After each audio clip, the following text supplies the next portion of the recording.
1-2, check if you want to. Hi, you're with Scott. I'm getting GQ'd. It's midnight. It's always midnight. This is right around your left here. It's actually 1 o'clock in the morning, so shush. Just chilling, because I'd be here chilling anyway. So I'm going to play a little bit of Hearthstone, just chill. I haven't even got the light shining in my face. Just chilling. And alongside me, we've got Asmongold and the Spiffing Brit. How to exploit YouTube. Interesting video. Thought I'd watch it. Not exploit YouTube, don't upload. So now you're going to watch it too. Big creators are now making bogus guides on how to get famous online and charging you thousands to be told useless information? Well, today I'm going. Well, the thing is, like, if you go and you sign. Hang on. Let me just check the sound check. Get famous online and charging you thousands to be told useless information? Well, today I'm going. Well, the thing is, like, if you go and you sign. Hang on. Let me just check the sound check. Good, good. Get famous online and charging you thousands. Good, good. Chill stream, of course. And I'll be watching along on my own phone so that I can try and keep abreast of chat. We had someone chat yesterday. I didn't answer their chat 3 times. They chatted, they went. That's the end of them. They'll never come back. I hope they do, because they might realise I'm a bit of a chatter sometimes. Not always. This chill stream's the B-side channel. If you want to see the main channel, check in the description below. Main channel. Hope it's unlikely that you'll be here ahead of that. It's more likely you come from there to here.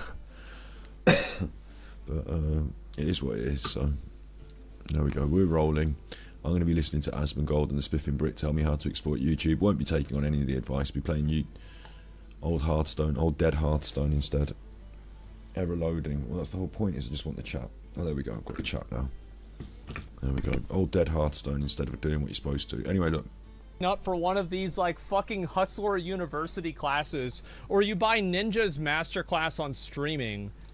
I don't know. I mean, like, you probably shouldn't have done that. Already possible? I mean, it's true, though, right? To give you the most. Like, I will eventually make my own guides on how to stream, okay, guys? And they're gonna be fucking free. I'm just gonna put them up on YouTube. Absurd and yet completely legitimate strategy Unless, to using the how many YouTube people would algorithm buy for one? success. Today we will discover how to grow on YouTube without ever releasing a video. Welcome back, all you majestic sausages, to another classical Spiffing Brit video where I condescendingly use all the tools of the platform. If you haven't seen Spiffing Brit before, he makes funny exploit videos. It might be about a game mechanic that you can exploit to your advantage, or it might be about YouTube algorithms and stuff. It's a logarithmic exploitation, and there's been some interesting ones.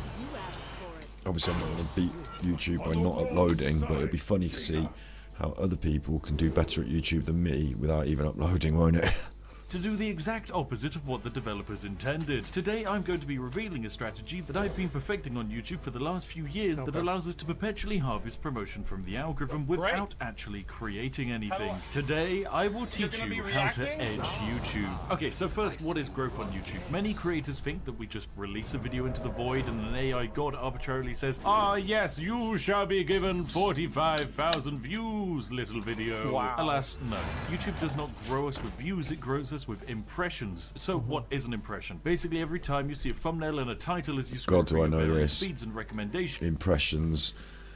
You're beholden to the impressions. Impressions are, if you see the video, you know, if you see it somewhere, oh my god, how have they got that?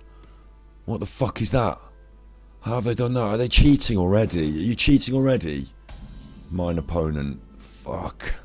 That's a proper minion, that is. It's going to go perfectly with that, isn't it? With that summoning stone. Now the things in your hand are going to get buffed by that. You cheating bastard. Warrior synergy. I mean, that's buffing everything. I can't help it. I should have killed it first, maybe, but warrior synergy now with your fucking unbelievable. Like, Hearthstone's already making me cross. I just feel like, why am I doing this? I'm supposed to be doing it to chill, and it makes me angry. No, I'm supposed to be doing it so I can chill, and it makes me angry. I'm just gonna fuck that off. I'm just gonna quit. I'm fed up of that shit already. Hearthstone's a shit game. So much money it's had for me over the years, and it's gonna do that. Now, if you know anything about the game and you know what the state of the meta and all that, if you saw what happened there, you'd think it was fucking disgusting. fucking disgusting. I'm just going to watch this video instead then, which is also going to be equally disgusting. Impressions annoy the piss out of me, because in order to get big on YouTube, you have to get impressions. You're getting an impression every time you see a video advertised to you, you know, on the news feed.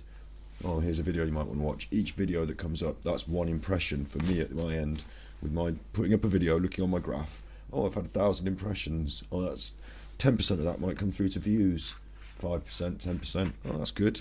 Get some views out of those impressions. If I don't get any impressions, if YouTube stops serving it up to people, I don't get any views. And I've had a few channels now, like the ASMR suffered because I never monetized. So nowadays you would see that you weren't getting the impressions. Back then I wasn't able to see that. Nowadays you can see it. But yeah, no impressions equal no video success. And the most annoying thing is when you upload a video and it seems to be going okay, impressions equal views, then suddenly bang, impressions stop, no views. That actually happens to me. It's like I've been shadow banned at some point. It's like somebody notices that my videos are taking off. Oh look, that one's doing alright. Stop that immediately. It's weird. It's like the more impressions I get, all of a sudden it drops off a cliff every time. And once that's dropped off a cliff, there's no coming back from it. You get a few tick along, you get a few people who are committed, who will look through your channel and, find the stuff. But not having it served up to YouTube general audience, I don't know, man. I don't know why it drops off this cliff. I'd love to know why. I'd love to know if it's something I was doing, or if there's a timer thing, or if there's just new videos that are taking over from other people, whatever it is. I'd just like to know why, because at the moment it feels really unfair, like you're being shadow banned. That's technically an impression. And that is an opportunity that YouTube has given us to turn you, the audience, into a viewer. Right. You might need to be showed a thumbnail multiple times before you're actually convinced by it and click on it. Heck, this video here... There have been times where, there's been a thumbnail on YouTube, and it just won't go away. I don't want to watch the video, but I don't want to get rid of the video. Well, you do have that option of just saying, I don't want to watch this. I tend to do that. There's quite a few videos that pop up on the shorts as well, and I'm forced to give them the thumbs down, please leave me alone, because I don't want this shit on my shorts feed. Please stop doing it to me. But I don't want to give people thumbs down on their videos. I think that's well harsh, but I have to do it to sort of what's the word, to curate my news feed, so to speak. But yeah, YouTube's not great for this. Hello, capital K. Finally getting in at the top of a Hearthstone stream. Alright, I'll turn it back on. I attacked every minion apart from the one was buff. Yeah, but if I don't attack the... I lose on both counts. If I don't... And it's random, that was. It was random luck, wasn't it? If I don't attack the chuffing... the summoning stone, then they get more minions in hand. And that gets out of control. And I was like, oh, look, they've played summoning stone. Haha. Fuck them. I've got a... Can't be damaged by spells. I've got a special dragon for that. Kills all the mages, that dragon. Kills all the mages, doesn't it? Because it can't be damaged by spells. I'll throw that out, and then they'll have to throw out their thing from the summoning stone, and then we're even. No. The thing from their summoning stone is going to get infinitely buffed, or... not infinite, but you know what I mean.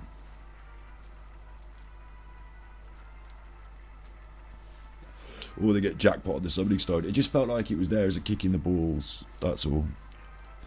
So yeah. And I'm looking at the chat. Hello, Nicholas Nick Gers. Greetings from Germany. Auf Wiedersehen. I think that's how you say it, isn't it? Auf Wiedersehen. Peter Danker. I've been to Germany a few times. I went to Munich, München, and I've been to Bonn, and I've been to Munich, Bonn. I think that's where I've been, Munich and Bonn. I think I've been to other places on the way there and on the way back, but I wouldn't be able to tell you where they were. All fencing trips, all sports trips. Yeah, I'm a big fan of Germany as it goes. Got some mates over there. I will say a few things every now and then about the war, because I'm British, but you have to accept it. It's part of our culture that, it's drummed into us. Not like I'm going to go on about the war and critique Germany or anything. It's just that sometimes I'll say something like, "Oh, England won the war," and I don't mean any harm by it. Here we go. My opponent now with the one drop. Where's my cards? Oh fuck! Why did you make me do this again, capital K? I've been to everywhere in Germany. I do have to put it back on. You've asked for it again. I mean, it is triggering for me. I don't know why. I mean, I can tell you why I can't. It's obvious why. But we're going to have to think about a game. Snips has suggested a good one in chat today. She suggested... look, they've got that as well, but they can use it, whereas I've got that and I just throw it out and I waste it. Mine's a waste, 'cause I haven't drawn any of my 1 or 2 drops. Fuck this fucking fucker of a game. It's like luck-based, isn't it, this game, so... in ways, and I hate it. I never played Cult of the Lamb. True. I'll have to get that on. I never played Stray yet either. I feel like with both of those games, I've missed the you know, the curve. Do you know what I'm saying? I've missed my opportunity really in a way. I'm gonna do this. I'm not too worried about the damage, but I want to knock them down in health, so that I 2 damage to everything, deal volatile skeleton, that's not coming up for a while. If I drop this, it's got big health, but they'll just smash it up with all their stuff, they'll buff the board and all that. So I think I want to pause it for a turn, and then next turn I'm going to pop this and do some damage. So let's just pause the board for a turn. Yeah, with Cult of the Lamb and with Stray, I've kind of missed the curve a bit, haven't I? But it'll be on the list. Maybe we do it as a Christmas special. I don't know how long Cult of the Lamb lasts, but maybe we do it as a bit of a Christmas special. But yeah, there's another game on the list that we could be doing now. Snippy suggested this one where you go in the sea. And it's actually very relaxing. It's not like one of these horrible games where you have to keep going up for oxygen, like we played yesterday. It's actually very relaxing. How's the doggy? Doggy's good. Marlow is a good boy. Look what they've done now. I'm only just getting to handle this. Now this is coming. I'm falling behind, like way behind, so...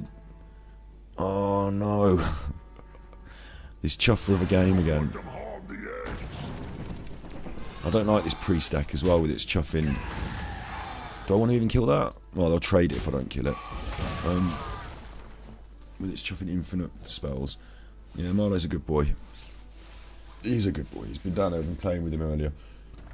Chuffling around and playing. He's got a little, like... It looks like a little leg of lamb, like a little meat-shaped plastic toy. He likes little meat-shaped plastic toy. What have they done with that? Give it more, make it bigger. Yeah. So I'm vegan. I don't really like the meat-shaped plastic toy, but he keeps bringing it to me, the chuffer. I'm playing with that. Oh, my deck's awful. My deck's so bad. It's not my deck. It's the game. It's not me. It's the game. Play that. I kind of want to put that up, just save me getting damaged, but let's do this. Let's get stuff on the board. It's going to have to be that.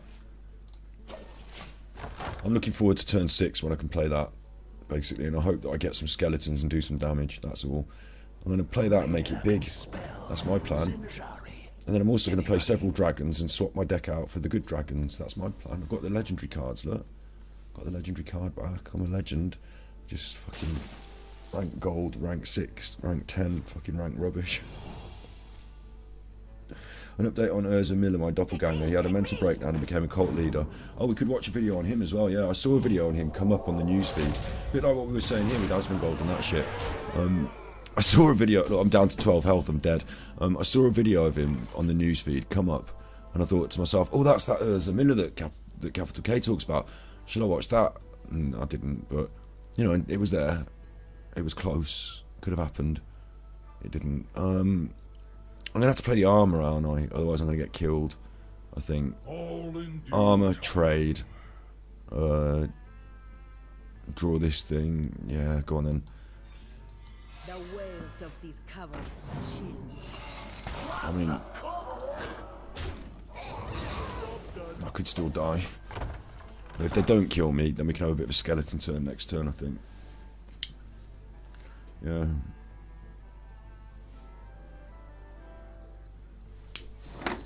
We could have a look into Urza Miller. Let's play a bit more Asmongold and this. I just don't want it to be there anymore. And it's like, this is, it always happens. Yeah, it's like, why is this here? It took you several impressions before we turned you into a... Interesting, actually. People are going to find this channel from the ASMR channel more, aren't they? I still watch ASMR. I've been out of the community entirely. Basically out of the community entirely, yeah. If I want to sleep these days, I have less trouble sleeping. Yeah. And a lot of the people that I really liked, like Laura Lemieux is still going, the Pure X, Beyond the Moons. I'm actually watching a bit of Beyond the Moons, that's true actually. I've watched it less to sleep and more just to see what was going on with their videos, because I think they're doing quite good work at the moment. But a lot of the people that I used to watch, maybe Whispering Storytellers still around, but there's quite a few. Oh look, I'm dead again. Oh no, I'm not dead. I'm not dead. Oh shit, what's going to happen now then? Oh, I can survive. Look, this is going to be great. So I'm going to freeze that. That's good. And if I don't want to die, I have to freeze one more thing. So I'm going to freeze that. That's good. Maybe I should have just run that into that. But I'm going to play my Skeletons card now. I've wanted to play this for weeks. There you go. Still dead next turn, but Skeletons. What I have been doing a lot is streaming on Ganji Kid. If you look in the description of this channel, I've been streaming on the other channel called Ganji Kid. You probably know it already, Nicholas. I've been doing live streaming on Twitch, playing Genshin Impact. I'm a Genshin Impact streamer a bit. The community there has been absolutely joyous. They've been not toxic, really nice. So Genshin Impact's been a lot of fun. We do daytime streams on other topics, like talkable topics. And this is my B-side stream, B-side channel for just, I'm late at night. I'd be doing this anyway without the talking. I would be playing Hearthstone and getting cross and listening to YouTube videos without the talking. But in terms of listening to ASMR, yeah, I don't really tend to need, I don't need it as in terms of anxiety and sleep anymore. There's a few people that I still think are my favourites. A bit like I still listen to the same old CDs by Nirvana. They're my favourites. And there's a lot of new people who I really don't care for. So when you start to search it on YouTube, you get a lot of stuff that I don't care for, like a lot of sucky, licky. You know, when you start to search it up on YouTube, I'm like, fucking, what's all this in my feed? Just leave me alone. So I veered away from it now. I'm still going to make the occasional video, I've promised everyone, but in terms of being like some kind of powerhouse or whatever, I had big ideas, not so worried about making them anymore. More worried about just being online more consistently, moving things forward. We're doing a few edits here and there in terms of culture reviews and art and Genshin Impact. And yeah, I want to try and get a couple of psychologists on the channel to start talking about human psychology. A couple of things that we've really done that I'm really pleased with is we've done Mental Health Monday for a year, and we've made a channel that's got all these mental health resources on it, and then we're going to start that up again when we get psychologists on to talk about mental health things. And then we've also done every Wednesday we've been streaming like a little game. Today we did talking about Madeline I McCann, but we gave £40 to UNICEF today, and in other weeks we're giving money to UNICEF. So I'm not totaling up, I'm not like keeping a tally, but what I've been able to do in my content recently is give money to charity and provide mental health support, and also do the content and receive some tips and play some games and live stream and, you know, present some ideas on talkable topics. So I'm really lucky that that's working, and it's a lot more, you know, whispering into a microphone at midnight is one thing, but being present on the internet and part of the wider conversation about things, able to give money to charity. Like, ASMR never paid me any money, like literally never paid me a penny. I had a bit of crowdfund for doing the ASMR road trip, which I spent on the road trip, and I had a little bit of money come in when I monetised the channel to see what the difference would be. And the difference was, all of a sudden it got shown to people and got these, like we're just about to see on this video here, these impressions that they're talking about. So I left it monetised. What happened was the COVID came around, and there were some videos that had been, like, I wanted to have it as a revolving content. And if I'm not going to make new videos all the time, I've done over 100, so I just thought, why don't I have like 10 here, then next month it'll be a different 10, then next month it'll be a different 10, and people started saying, where's that video I like that other video, where's that gone? So I thought, fuck this, there's a COVID on, I'll just put everything out on the internet. Like, everything on the ASMR channel is now live. I used to have Patreon where people could pay and get a list of all the videos, so the ones that weren't live, they could find them. Like, it was convoluted, and I don't know how to use Patreon. I've got it, people pay into it because they like me, that's really lovely, but I don't know how to offer rewards. All the best stuff I put out on the internet so people can see it, so they come and watch the stuff.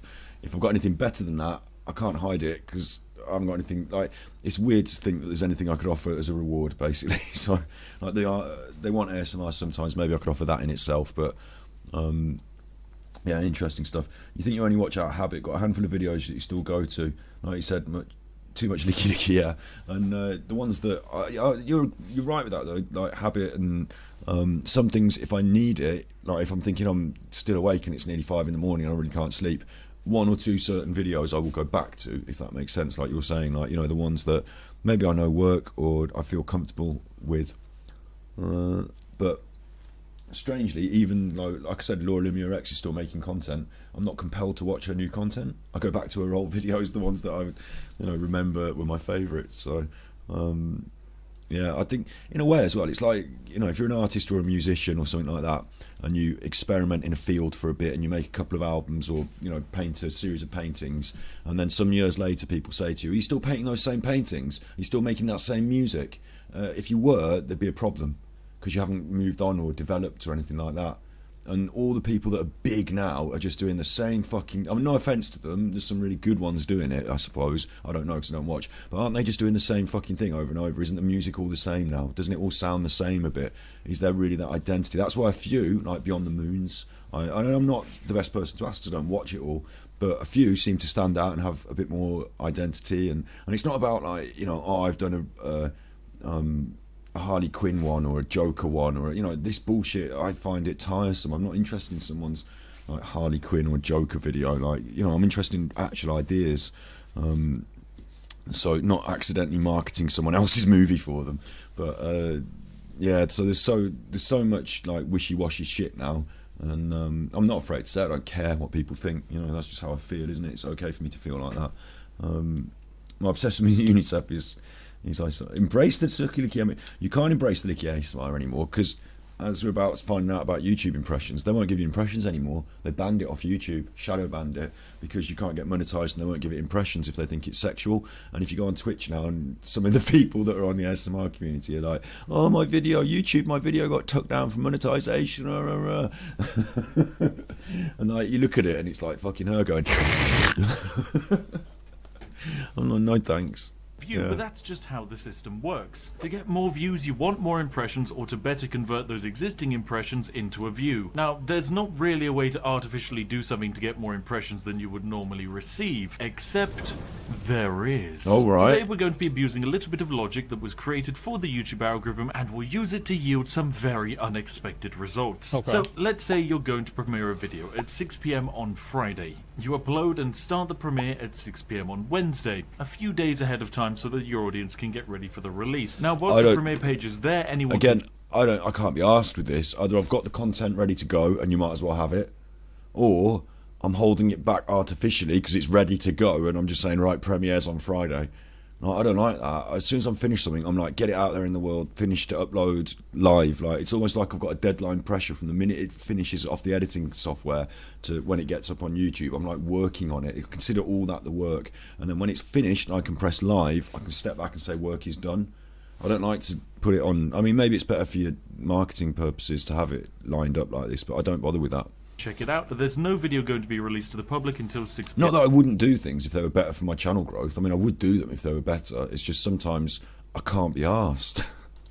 On Friday. YouTube knows this and your audience knows this. So 48 hours prior to the release of a video, YouTube will only be giving your premiere a handful of impressions, because no one expects you to sit and wait 48 hours for a video to start. But the closer to releases we get, the more impressions the premiere receives. Now, I didn't know this. I didn't think of this. I know that when I release a video, it gets a certain number of impressions, and it's usually based on how well my previous video did, how many people are on my channel at a certain time. YouTube gives it a certain number of impressions, and if it hits these magic stats of people stay on within the first 30 seconds, people watch a lot of like average view length is good, and if it hits the other magic stat of people click on it, click-through rate of the thumbnail, those 3 magic stats go together. They're still watching after 30 seconds. They watch all of a lot of it, and it's got a nice thumbnail. They're clicking on that bastard. Or it might not be the thumbnail. That time we had all that drama in the channel. People were coming in because they were interested in that drama, weren't they? And it was a negative, but they were still coming in. So like, yeah, the click-through rate, whether it's the thumbnail, whatever it is that causes it, the click-through rate. So you want them to click. I mean, Mr. B said this the best. You know, like YouTube wants you to click on a video and watch the video, and then they want you to watch another video. So if your videos have that quality, if people click on them and watch them, and then they watch another one, you're doing good YouTube. You're winning. But for most of us, we've got this like cross swords thing of we're passionate about something, we're interested in something, so we're making content about it. And we want it to be popular on YouTube, but we're not like Jake Paul, where we're going to go and like video people in the suicide forest, or you know, we're not like going to scrape the barrel just to be famous. We're not desperate and cloying, so we don't necessarily ride that algorithm the best. But Mr. Beast isn't desperate and cloying. He's just like smart and willing. Like his content was what Mr. Beast did. Is he said, all right, what my content's going to be is whatever YouTube wants it to be. Whereas most of us come with some predetermined idea of what our content is going to be, even if like topical or themed or whatever, and we don't have this like wide open. I could throw away my art, I could throw away my passions, I could throw away my ethics. I could just say, look, this is a marketing program. How do you beat the computer game? How do you win the game on YouTube? Well, first of all, ignore all your passions, ignore all your fucking forget all that shit. You know what you on about? Your fucking passions. There's an algorithm here that is going to have to be ground out, and I could throw £10,000 in a swimming pool, and whoever dives in and grabs the most notes wins. Bikini competition. Not sexist. Men as well. Men, women, bikinis. £1,000 swimming pool. £10,000. It'd have to be more money these days, wouldn't it? £10,000. You know what I'm saying? Right, so now I've got a thumbnail which is woman in bikini, man in bikini, both jumping into pool, with all this money splashing in the splash. And then me going like that, and then it says £10,000 as the first thing. Would you grab more than these bikini babes, or something like that? Yeah. So there you go. There's your thumbnail. There's your title. And as long as when you watch the video, in the first 10 seconds, it's hi. I'm throwing 10 grand into the. I don't even need to say hi. Hi's a waste of time. I'm throwing 10 grand into this swimming pool. Here's the dosh. These fuckers have to wear a bikini and dive in and fetch it. Whoever gets the most dollars takes it home. It's all for one for all, ducking, diving, bombing, jumping, do what you like, 3, 2, 1, go. And then the edit has to be that happening. Do you know what I mean? And maybe when people jump in, we put a few sound effects like boing or splash, or like just to accentuate the real life, to make a sort of stylized version of real life. We've got the camera shots, we've maybe got a drone shot, you know, it doesn't matter, it's irrelevant. You got this shit going on. I should do a bikini pool video, there you go, yeah. And like, well, this is just one idea, and you have this idea every week, don't you? And you just, it's like being a tabloid newspaper or something. Like, the content is there to sell the paper, to make the money. So you do what the algorithm wants. End of. Is it good content? Fuck yeah. Oh yeah, ethically and morally and artistically, oh, who gives a shit? Suck on that microphone, you silly bitch. Get your dollars. Do you know what I mean? Like, it's the market. It's the algorithm. You feed it and you win. So certain people, there's another guy that I'm subscribed to. I don't know if we'll be able to find it because eats Kit Kat. See, eating a Kit Kat the wrong way is now a very popular video. 1.1 million views for you, you fucker. But you rip the idea. You rip the idea. And there's one lad that has the ideas, and there's other people that rip them. And I've seen the lad that has the ideas, mate. I've seen the lad that has the ideas. Oh, God, but can I find him even myself? I'm subscribed to the fucker.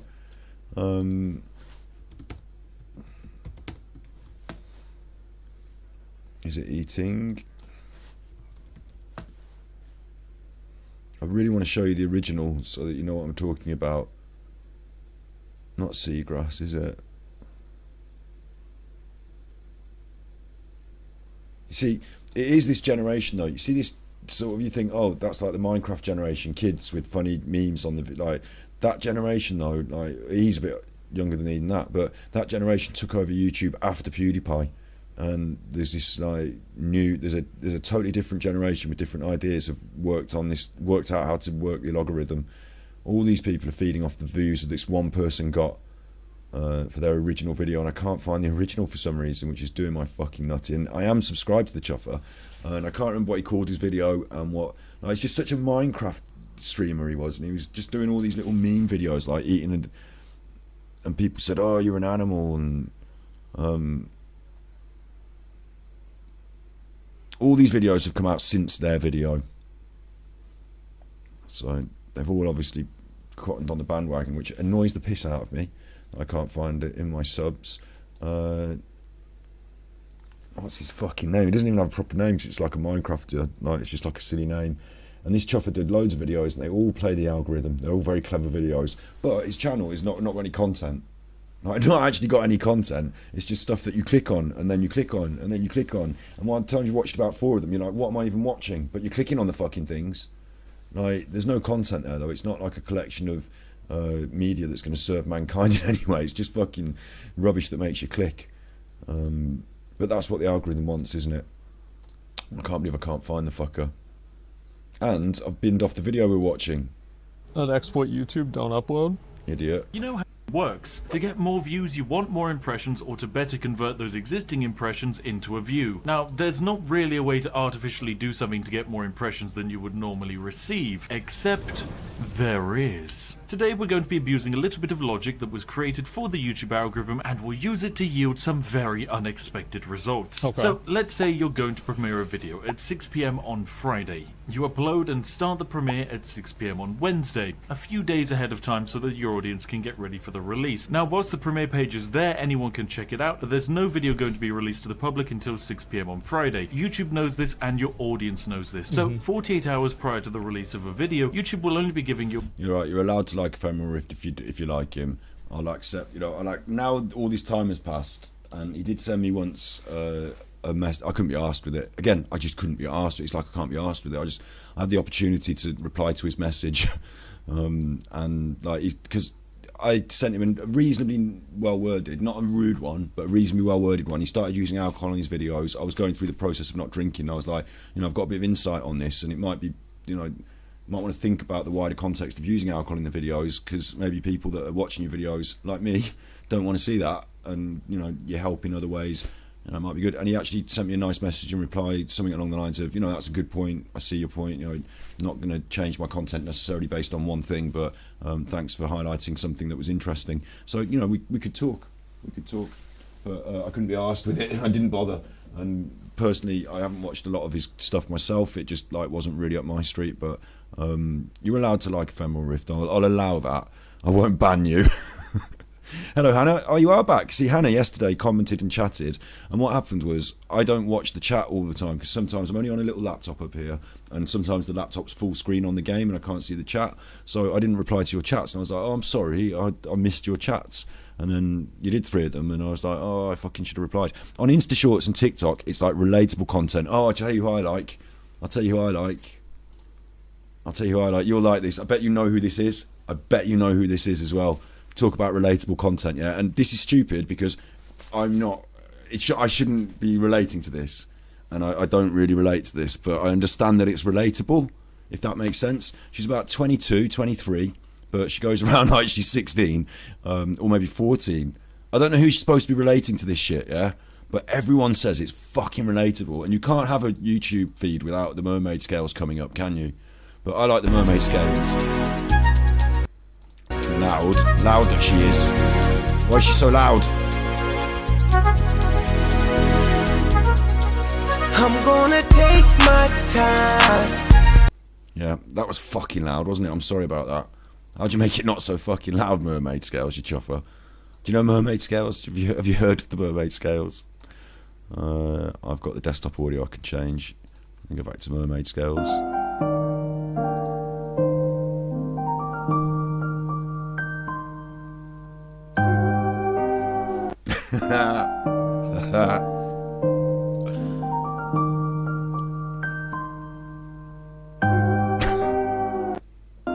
So the mermaid scales, like, the thing is, see, Hannah knows, she's seen the stuff, capital K. This is how you win YouTube though, and Hannah's made a very good point here on TikTok and Insta, and of course it's shorts, and YouTube's now got shorts, so anyone that's had a TikTok can upload all their content to YouTube Shorts, and they've got loads of content to upload, as well as producing new stuff about all the platforms.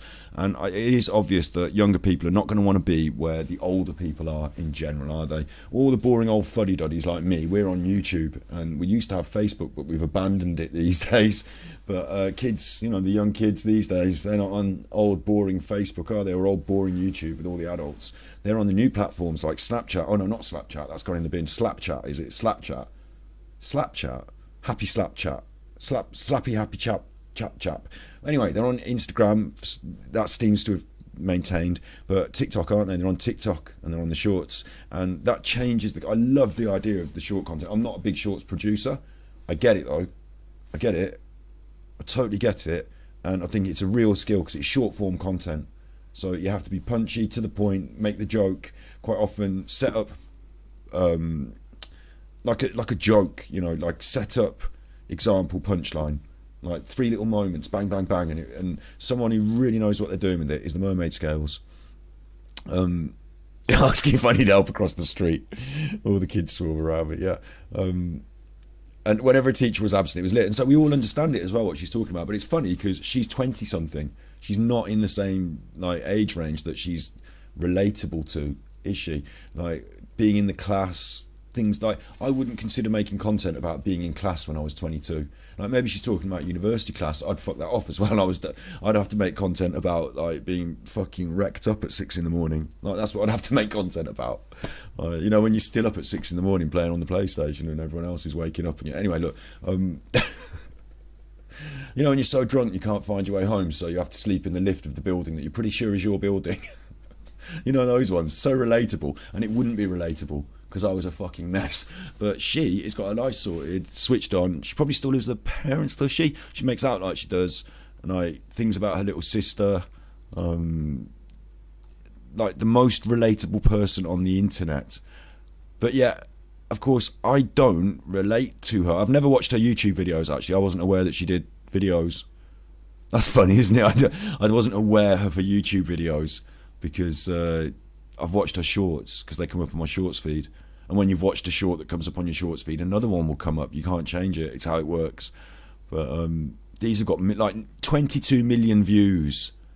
22 million. It is a short. Days, now it's 300K when my day ends. Do you remember last night? Cause I blacked out in that all white dress with her back out. Said be careful with her heart cause it's fragile. And thinking about her past make her lash out. See with me it ain't no worries at all. Any problem I'll be there in one call. If we like better days now. Bit of Attack on Titan in that. I'll tell you what's also important here is that she is, I think she's from either India or an Asian area country, and she's quite well off. You know, not everyone out there is, but she's got the opportunity to do this, and she also speaks to a market that not like, I'm not saying it's quite important that she's well off, I'm saying she's got the opportunity to make these videos in a really hugely growing, like we don't see the Indian YouTube, we don't see the Indian Instagram so much, but it's a fucking huge market. A lot of people that watch my videos come from South Korea, the Philippines, other places, as well as the UK and America. Right, that's my next biggest chunk because I'm playing Genshin Impact, but she plays Genshin Impact, but that she transcends. She can talk to a Western market, she can talk to an Indian market, she can talk to like, you know, a global market. Everyone can get with it. I think the added addition of the text, simple thing that everyone really does on Instagram and stuff, but it's really good, isn't it? Because most people, even if English isn't your first language, you've got another chance there to read what's going on. So she doesn't have to say things and present herself as a personality. She's making these little vignettes, these little things, and the text is on there. It all works, doesn't it? It works. Yeah, we're all worldwide, Snippies. We're all worldwide. But yeah, really good comment there, Hannah. How to win YouTube here. We're just living vicariously through other people at this point.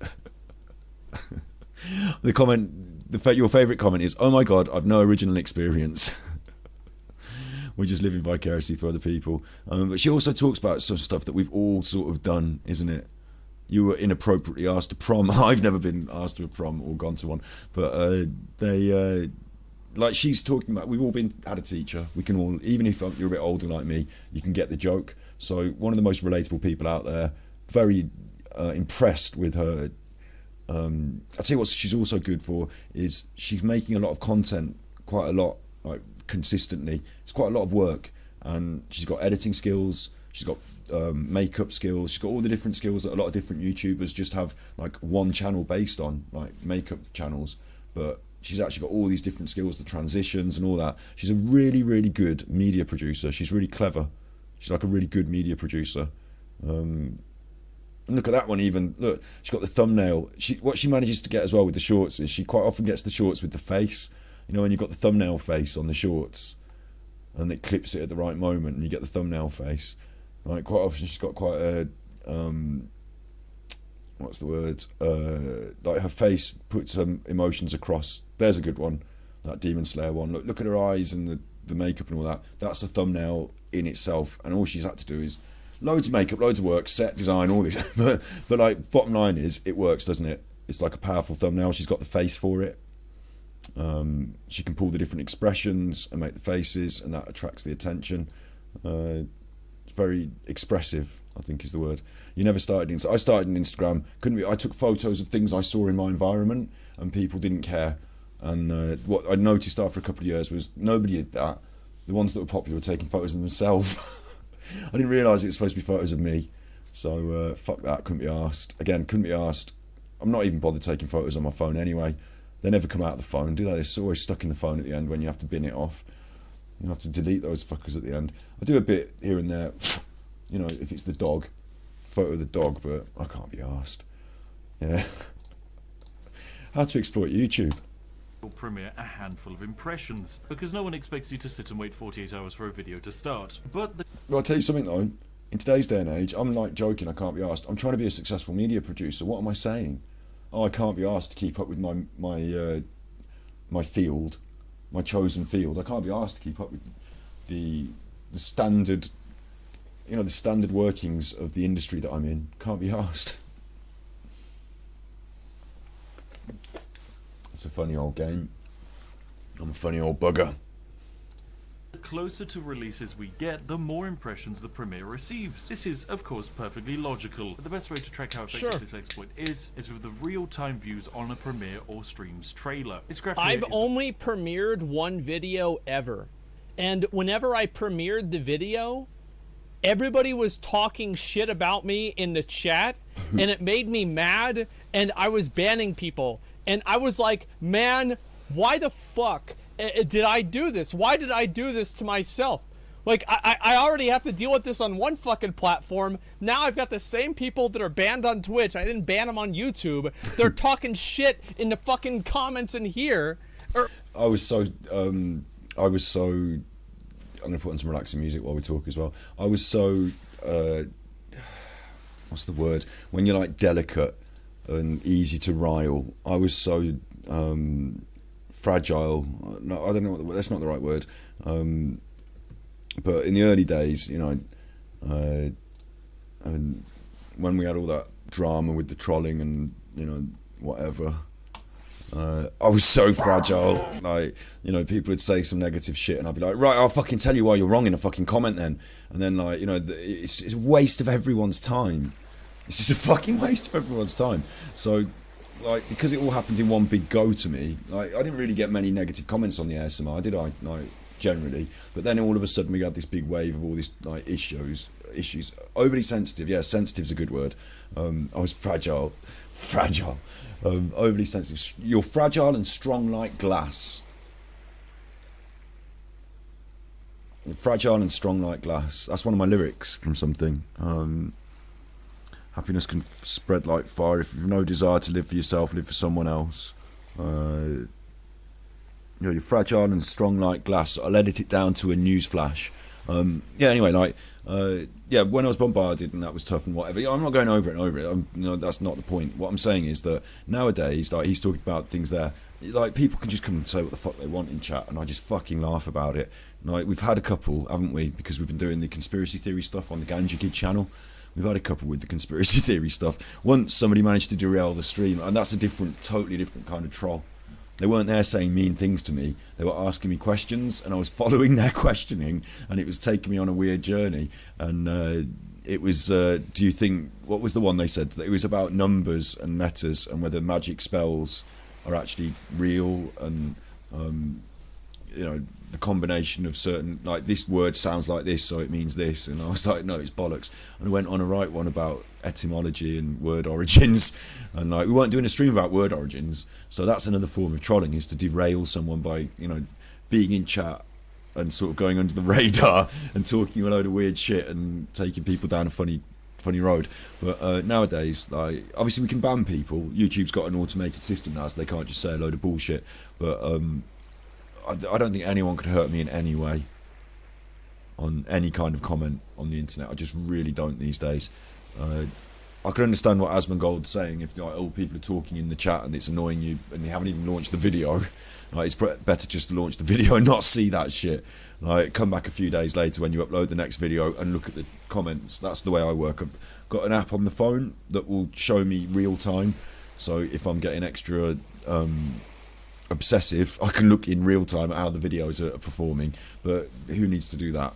Like, it's the same as when you come up to upload the next video, it'll be the same, won't it? So I just look at it then, and there's a load of chat messages in there and comments. So while I'm uploading the next video, I might look through a few of them, but I don't think anyone could actually hurt me in a comment anymore. Like, it'd have to be someone who really deep down knew me and wanted to say something really horrible and hurtful, wouldn't it? Otherwise, it's just fucking irrelevant. So, in fact, it actually adds to the engagement, so, you know, I wouldn't even mind. Like, it just doesn't matter. But Asmongold seems to also be sensitive. Like the live chat, and I'm getting mad. The real-time views we received on a trailer that we had on a live stream. But this exploit works on both streams and premieres, so there is literally no difference. The graph here shows a big... The reason I was so sensitive as well, I know it in my heart, is because I felt passionately and strongly that I was correct and I wasn't doing something wrong, that I was correct, and that they were misinformed, and if they knew the truth, they would either agree with me because logically I was correct, or if not, they were just being mean and, you know, like, it was like being bullied by a gang at school or something. Except over the internet, like, I didn't feel like there was a lot of other people and there was only one of me. I felt like that, but I didn't feel like I couldn't front it, like I couldn't stand it. I felt like I could tell them why they were wrong, quite frankly, and it had to be on an individual basis. I felt like I should put out, like, a frequently asked questions about it, but each individual was not seeing all of the other messages. Like, they were, to them, they've sent one message and they've got one reply from me. I mean, obviously they can read through all the other messages if they wanted to on the other platforms, you know, they can read through the other comments, but to them it's that, isn't it? It's a back and forth between one person. But to me, I'm doing that to like 10 people, 20 people. Like, there's loads of, I'm copy and pasting this and that, and it made me feel like hot and not anxious, but like, it was like, oh no, shit, they're saying this and I know the fucking answer to that, I've got that over here, copy and paste that. Like, I was fighting fires, and I had all the means to do it, but maybe I just didn't need to fucking do it. It's my first experience with something like that on the internet, and now I realise that no, you don't need to fucking do it. You just really don't. Like, it's not going to change anyone's mind. In fact, I don't think it did. The only thing that was good was years and years later when someone recently came into one of our streams or something, left a comment on one of the videos or something, and I didn't go into big detail, but I just said, look, you might be right, you know, I might have handled it badly. I can't see what's in people's heads. I don't know anyone else's motivation, so I just have to go on, like, facts on the ground, and you know, look how it's ended up, whatever. And they were like, yeah, do you know what, you know, back then I was a bit cross, but you're right, you know, you can't see into someone's head. I don't know what was going on, fuck it doesn't matter. And like, that's the best thing. If we killed one troll with love, and somebody that was really adamantly like eggy about stuff, who's come back all these years later to be eggy, that was the weird thing, is like, obviously it's gone and forgotten to me, but people keep, not keep, but every now and then, or this once, somebody came back to be eggy, and I was just like, man, are you still eggy about that shit? And we both agreed, nah, nobody's eggy about it. It don't matter. No, don't worry, Snips. I don't need anyone to lay into anyone. It's not about that. It's about them realising that it's not worth it to lay into. It's not worth being eggy. That's the whole point, isn't it? If you're sensitive, the trolls or people, the people who might even feel they've got legitimate grievances, who might not agree with my opinion, we're each allowed to have opinions, I suppose. You know, I can't, there's nothing I can do about that, is there? So fuck it, it really doesn't matter. So when you get these negative things on social media, I mean, it must be harder for younger people maybe who feel there's some sort of their identity attached, and like people are attacking their identity. I know these people can't touch my identity and who I am because they don't really know me and care. Like, yeah, so I was more sensitive. I'm not anymore. And even the trolls these days don't give as much of a shit about things to be sensitive about and eggy about. And I'm sure there's a lot more worse things on the internet than he said, she said, some bullshit about ASMR people. You know, I'm sure of that. So, like, yeah, we've all moved on from being worried about any shit like that. And I was just surprised about how Asmongold was saying he was sensitive, because I felt sensitive in the past. But you've got to be thick-skinned on the internet. You can't, you know, you're not going to get anywhere if you're too sensitive and you reply to all the comments one by one explaining why people are wrong. It doesn't win in any way. Nobody wins. Certainly not me. So that jump there is the difference from a stream crossing. If anything, I should have just had a pre-prepared copy and paste. I'm sorry you feel like this. Hopefully in the future we can resolve things, you know, and move forward. The end. I should have just said sorry to people. I'm sorry you feel like this. Sorry, yeah. If you feel cross, I'm sorry. The end.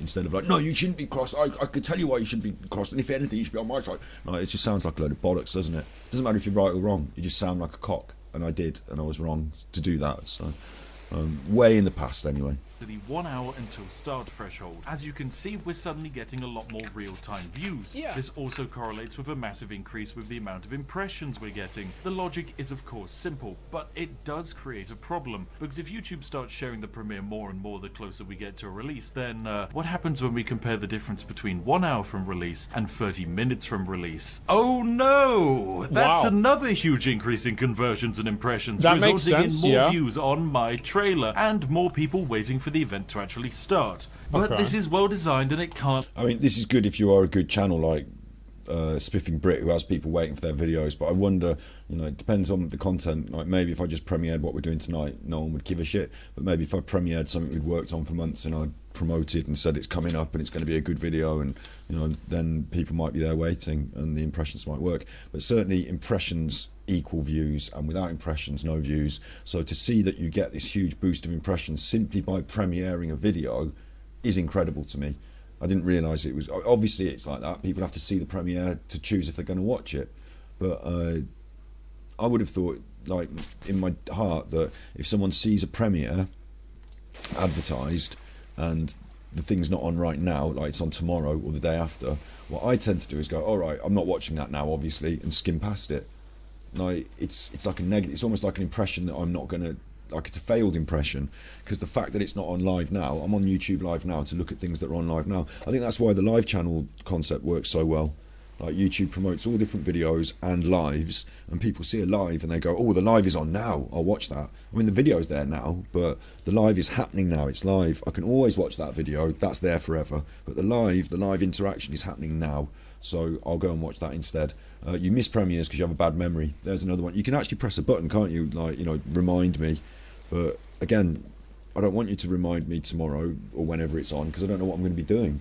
I just want it now, or I'll watch it whenever it's out, or what have you, you know. Literally what you did with this live. Yeah, and it's good, isn't it? It's a human system.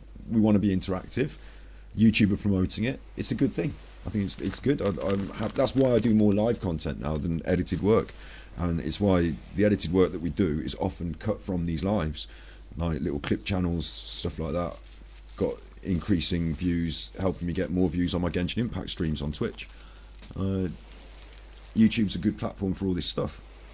And also, if I was the person, like if I'd spent, because some of the people I watch, like I'll show you a couple of other people as well. We've got to keep up with this video as well, because otherwise I'll forget what they're bloody saying in a minute. But I really love a couple of people, like H Bomber Guy.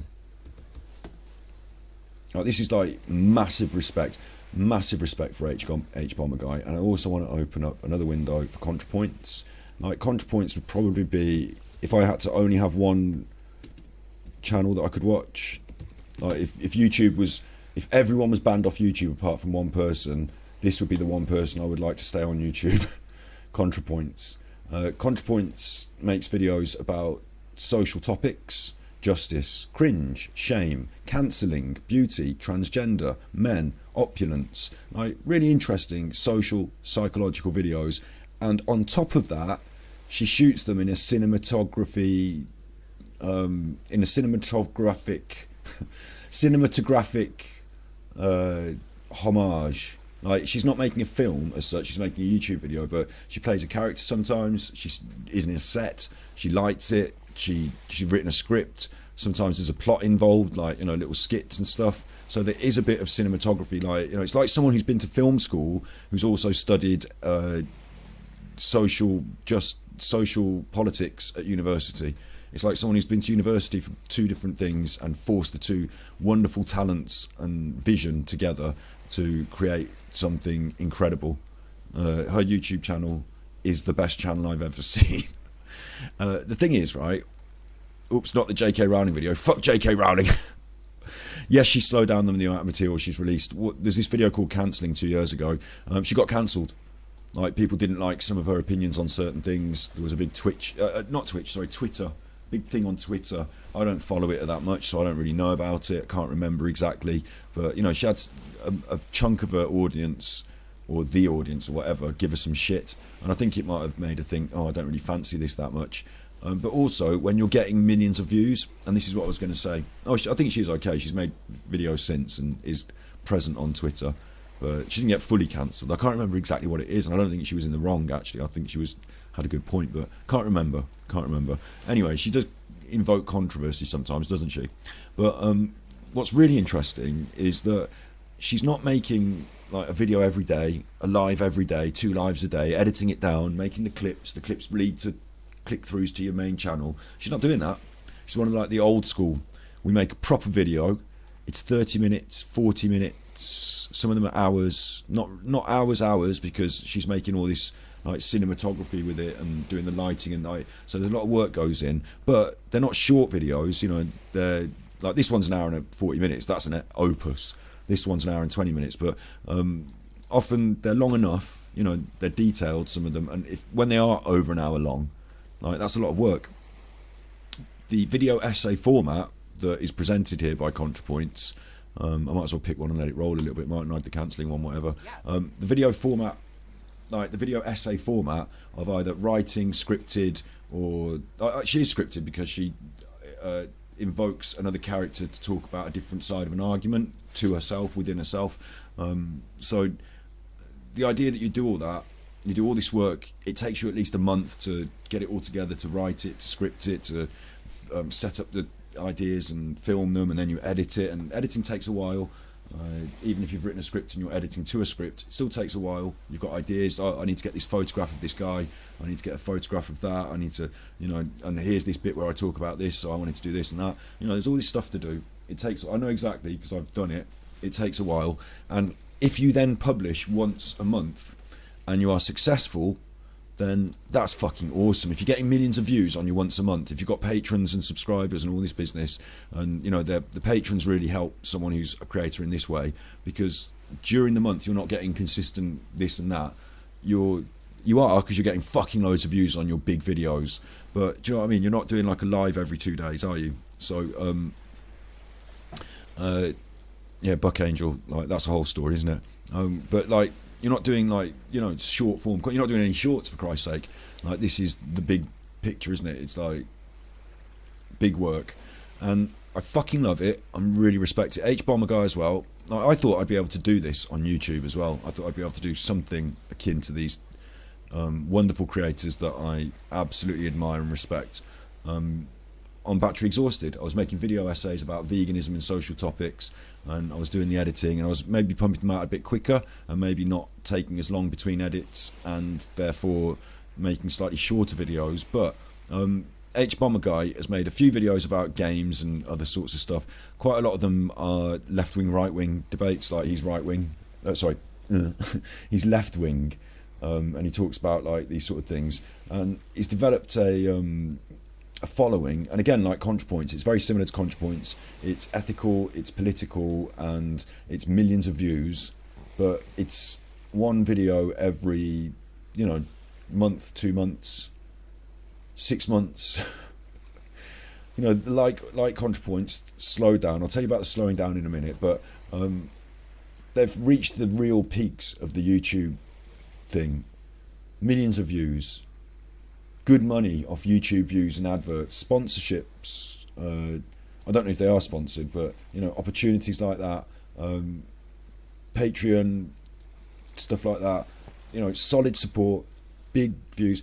The thing I would say though is, right, these days with all the shorts and all the clips and all this and all that, it's harder for someone to make a channel like this, I think, and become big. These channels that I was talking about are often referred to as bread tube or left tube, like they're left wing, so they're part of a market, maybe the left wing market. They've developed in the earlier stages of YouTube. They've got community is a better word for it, market, well, similar word, and you know, they're known over a long period of time. We're talking 7 years ago, good quality work, people were behind it. If you watch this, you probably watch ContraPoints. So I think that it's really hard to get this sort of thing off the ground and moving, because it's about momentum, and it's really hard to get this sort of thing to be financially viable, because it's about either Patreon, because you're not doing anything month by month, you know, you're waiting on the next video, you're hoping that people are watching your channel, but you're not able to increase the engagement by releasing another video or doing a live or whatever. You know, you're letting these videos sit there and either get views or not. So if it's not quite working for you and it's taking a longer time like it did with me, you have to abandon this. Asmongold talked about it in other videos, is that this is great and it's worth it and it's good work, and if you've got the time, and you know, I'm not about, I'd rather have that viewer button, you know, that YouTube button that you get, you know, that I'd rather have that than the money. I've seen it now so often on YouTube, and I'm like, where's my fucking 1,000 subscriber button, hundreds of thousands subscriber button? You know, they get the subscribe. If you get big, it's working for you, good. You know, well done. But if not, it's a fucking grind every month. And then what? You release a video and it don't do so well. Well, we're gonna have to grind it out another month and hope the next one does better. Like, it's a fucking hard grind otherwise. So what's actually the case, and is the more efficient, acceptable economically, the bottom line is, you know, looking at successes of people like Asmongold, where is he, is that you're on live, you're here, the people are clicking the live because YouTube's promoting the live, you know, we're live, so the live makes a big difference. I've noticed when I finish a live and then leave it, that gets more views than if I were to take it off YouTube and upload it as a video. Same product, same thing, but the fact it was a live, the YouTube algorithm's like, yeah, have a look at this. I upload a video, YouTube's like, oh, don't worry about that, watch one of his lives. Even if they're old lives, watch the old lives. Like, YouTube's promoting it, it's the algorithm, whatever. And then to cut those up into little segments, you know, we're like a live recording session sometimes. You know, sometimes I consider our streams like a live recording session, in a good way, because the content has to be good enough to be like a YouTube video, otherwise you ain't going to be wanting to watch. Like, this is the B-side channel, of course, this is just me and my thoughts, but the content has to be good enough like a YouTube video, otherwise what on the point am I doing a broadcast? That's why the Ganji Kid channel, often I've got notes, or I've got a setup idea, and you know, we're going to do X, Y, Z, and this is what we're doing today, and our episode is about this, and we're going to watch this video and talk about this thing.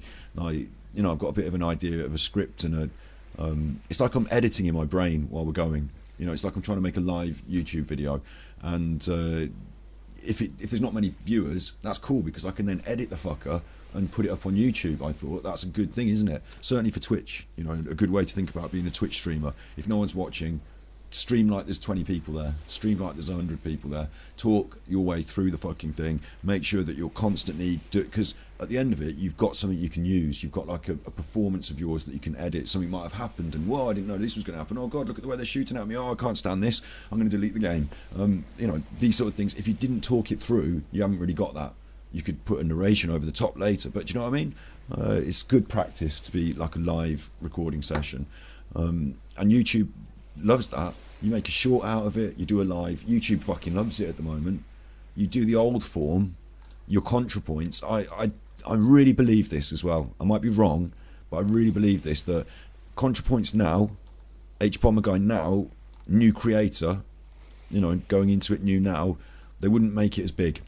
Not only would the political things that they were talking about that were that dramatic at the time, they're now not really on the minds of the younger audience, maybe I would say, or the audience that pushes the trends. You know, those same controversies or questions are not being asked. And secondly, I think the format of the content, just waiting a month for a 20-minute, 40-minute video, it being a really good video, and then waiting another month, I don't know if it would work with the same algorithmic, you know, it'd be swamped by all this other stuff. I just don't know if it'd work. And I often wonder to myself whether ContraPoints or H-Bomber Guy, you know, whether H-Bomber Guy's done some live streams, mainly gaming marathons for charity, which I really like, really respect. But I just wonder if, you know, they could do more stream. Maybe they do, maybe they've got a Twitch and I don't know about it, but, you know, a bit more streaming, investigate the other mediums in the same way at the start I was saying, you know, this is, not at the start, or just generally I was saying, this is my job, this is a media production job, and if you're not going to understand the industry and the market and all that, if you're not interested in the industry, then what the fuck are you doing? These people are really interested. They've got like degrees in film as far as I could see, the quality of their content. You know, they're making sets, they're shooting with cinematography in mind, they're writing scripts. It's really good stuff. So I would like to see them explore live streaming and short content. I'd like to see it. I'm certainly having a good time doing it, and it doesn't mean that I can't make a video essay. A lot of the time, some of the stuff we come to talk about on stream can formulate into an idea, and I can write a little script and end up making one. I did one recently about video games being like theme parks, so it can happen. But I don't see the growth on it. I just haven't seen. I see the growth on the other stuff, the live stuff. So that's something worth noting, I guess. How to win YouTube. She sometimes plays live games. All right, well there you go then. She sometimes does. But I think they do it as like a special occasion thing rather than an actual exploration of what it would be like to be. Like, if you're ContraPoints, I can understand you might not want to be available to the audience once a week. Maybe it'd make them cross. You know, maybe they'd have something to say about it.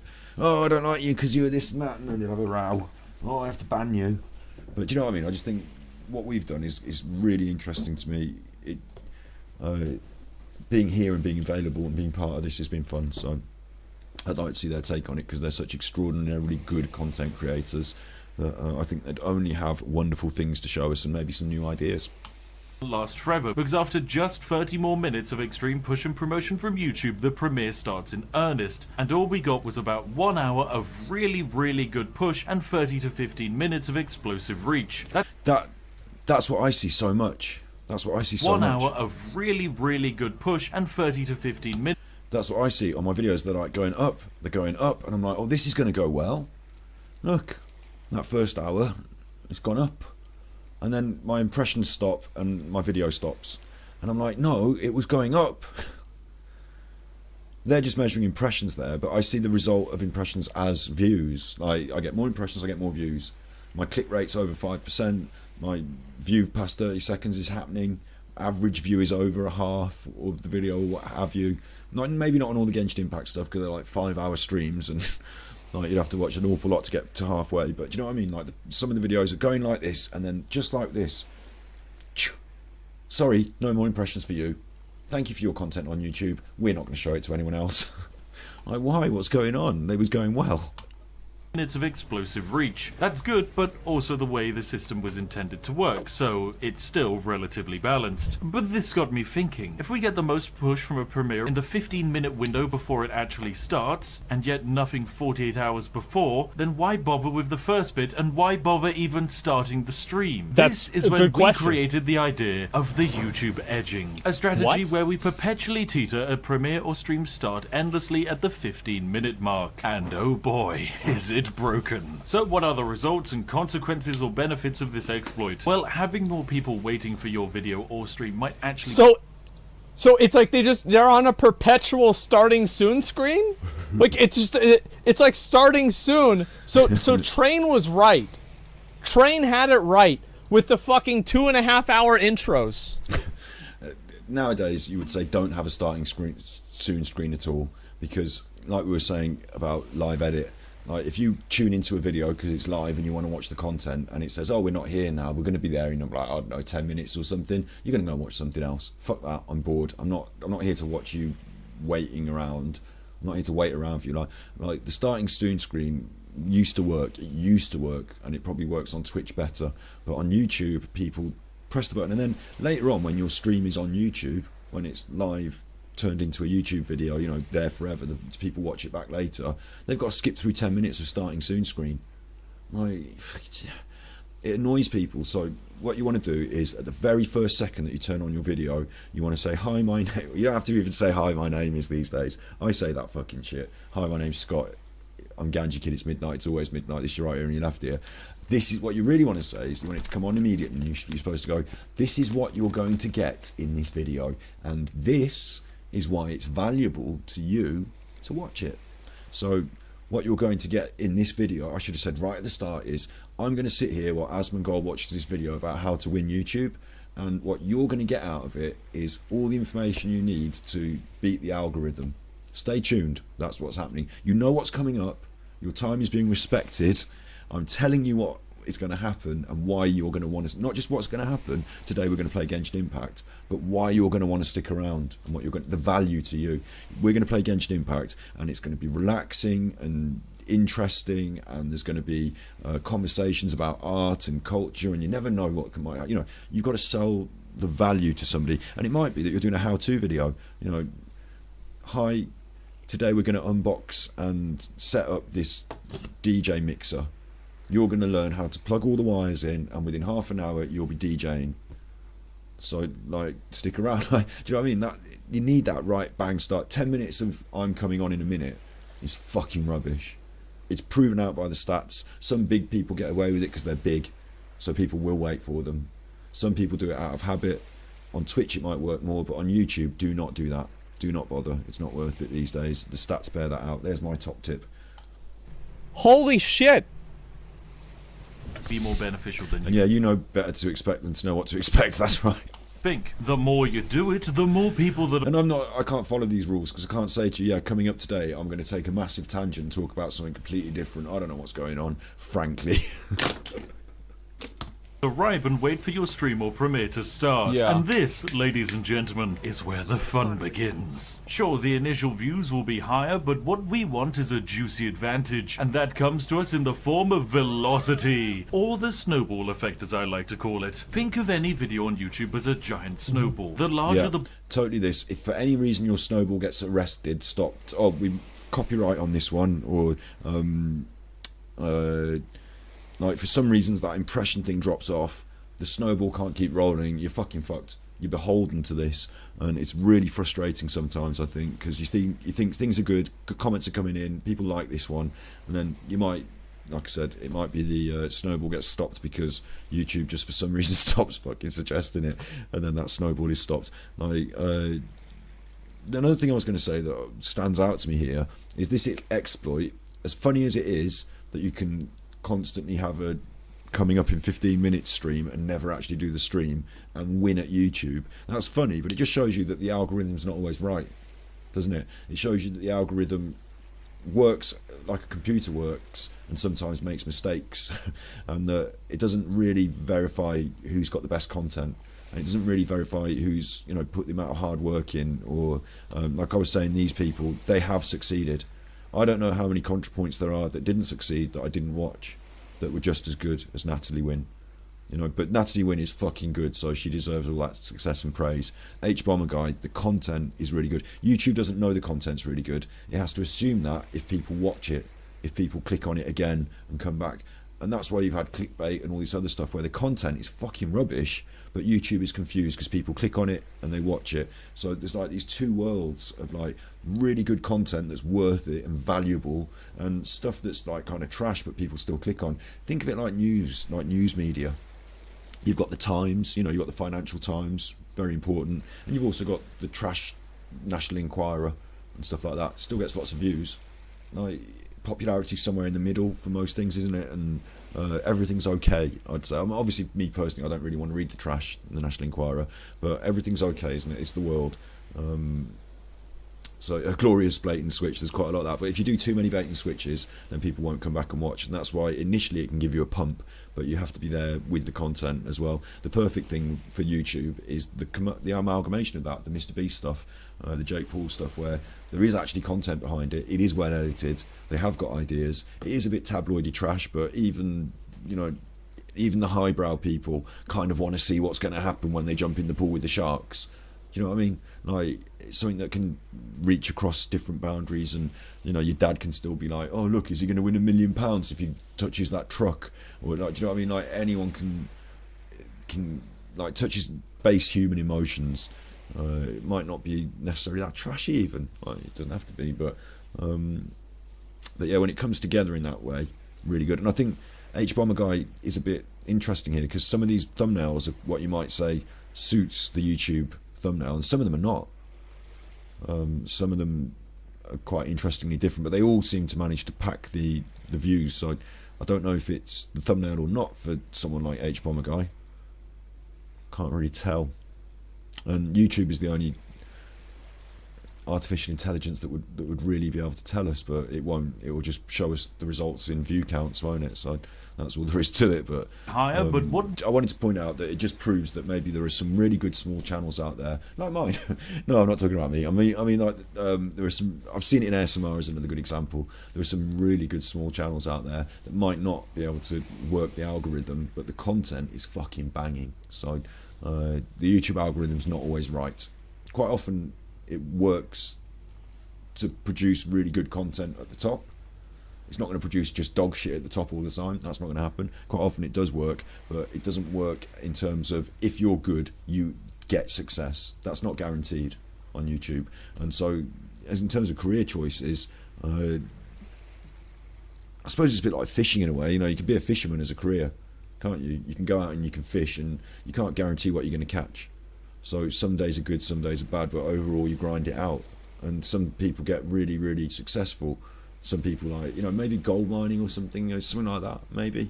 You know, you put a lot of work in to get what you get, otherwise you ain't getting it. But putting a lot of work in doesn't equal the success guaranteed. It equals a certain level of success. You know, if you put enough work in, you're going to catch fucking something. Do you know what I mean? You're going to dig up some pieces of gold. You ain't going to stop until you do. But it's not like a... it's not guaranteed. You know what I'm saying? It's not guaranteed, and that's okay. That's okay, because business, life, you know, that's kind of like that for everything, isn't it? Some of the best sports people didn't win the cup. Do you know what I mean? It's kind of like that for everything. That's okay. You have to just accept it and have your eyes open when you go into it, so that you don't feel too. Again, meet with triumph and disaster both the same. I've definitely seen the disasters. I haven't never had a video with no views, but I've definitely had a few, you know, that I thought were fun that didn't get any views. And I've had the potato reveal, got 1,000 views, and I was like, why did the potatoes get more views than this other thing? I've seen a few that I consider to be disasters of my own, you know, uploads, but the triumphs, I consider that we're in a triumphant phase. You're here, we're chatting, streams are working. The top 40% of streamers, you need to get about 5 people on average, 5 or 6 people on average, to be in the top 40%. The bottom 60% aren't even getting that. They're getting like 1 person, no people. So we're already in the top 40%. I want more.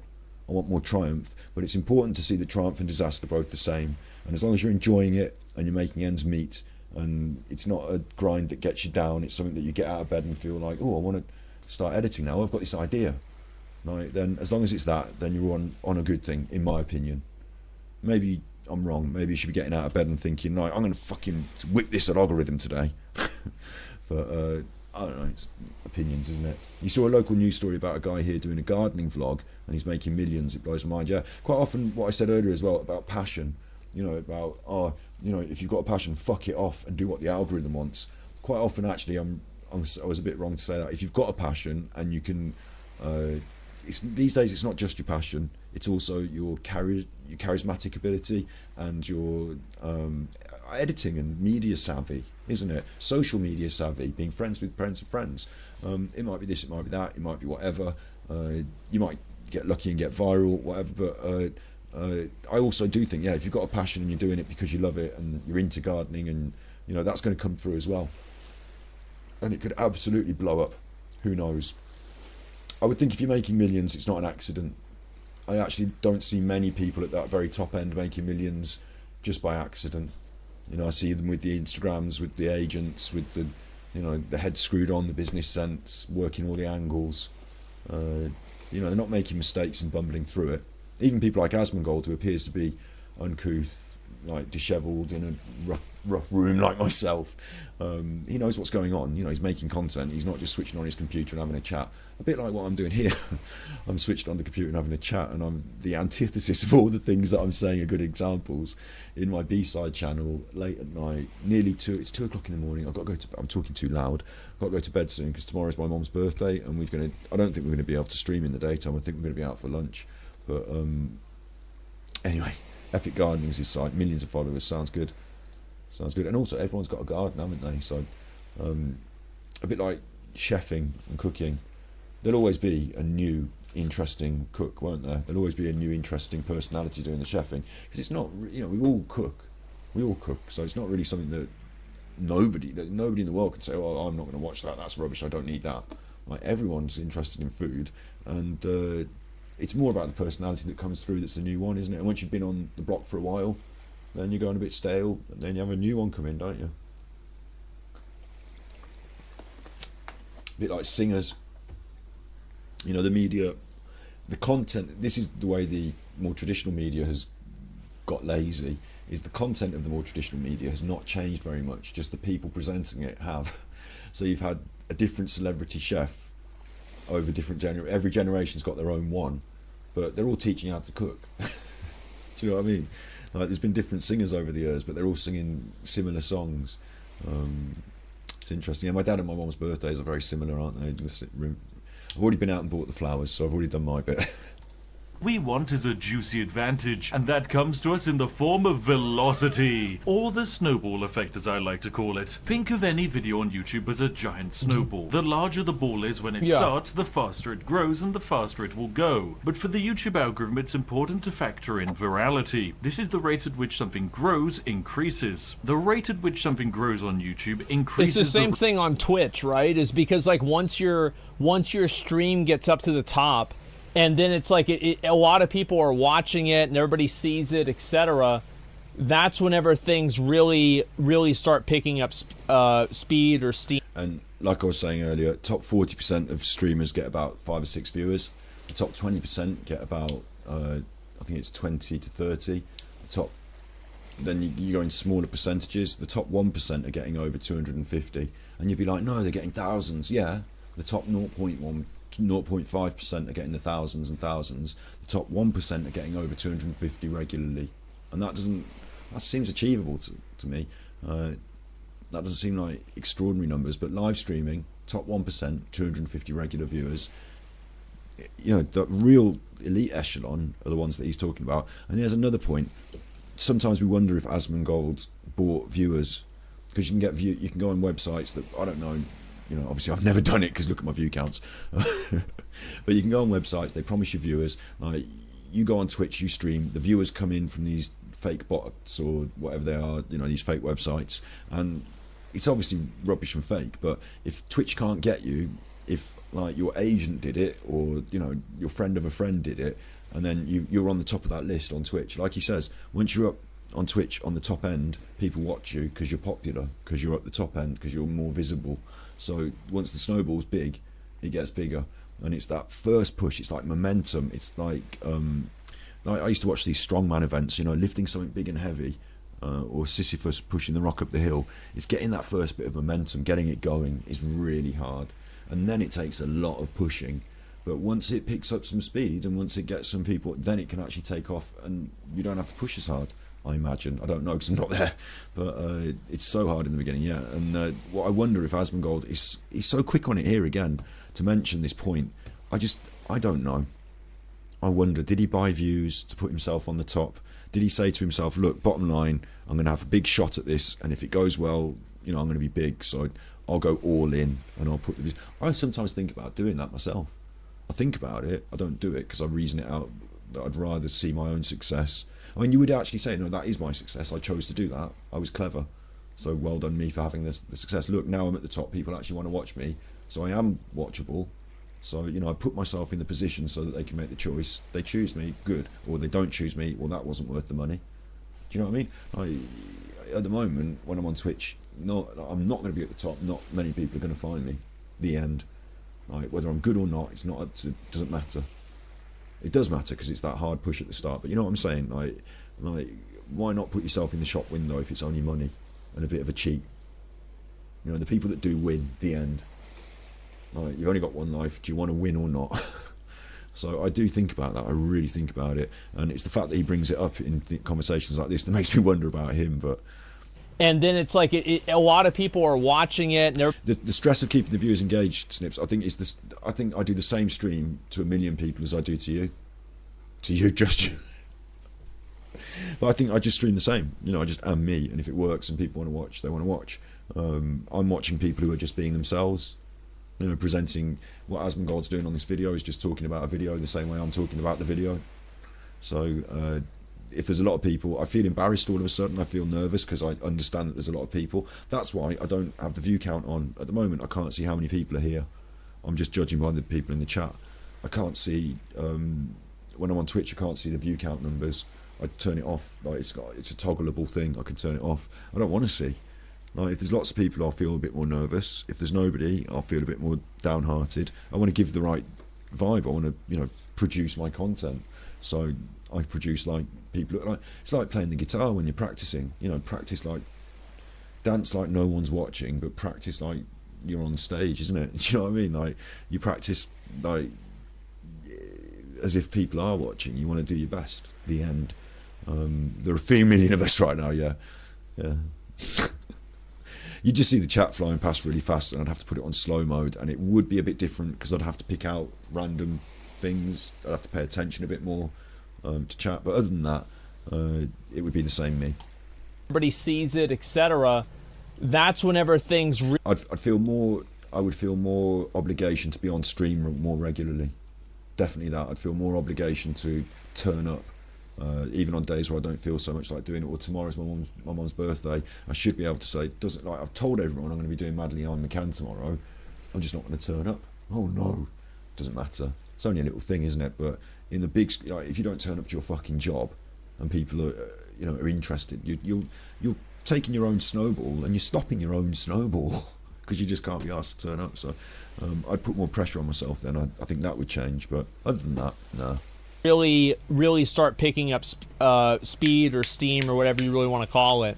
People on social views, yeah, exactly. Video. It's why videos hit the trending page, and it's why a creator you only watch occasionally might suddenly appear on your homepage again. So when we have a sudden, larger than expected influx of views on a video, the virality alarm is set off, and a huge snowball gets rolling at top speed. Now, the results for us have been rather silly indeed. If I were to press go live on a stream, I would probably go live to about 1,000 people waiting. Yeah. If I delay the stream and edge YouTube a bit, I can go live to 3,000 people. Right. That snowball is now... So don't put your own 10 minutes starting soon. Start after 15 minutes of premiere upcoming. I don't exactly know how to do it. I know that it's an option on your live stream settings when you go live on YouTube. Set it for 15 minutes. Go live in 15 minutes. You get an extra bump from the that's the thing to take away here.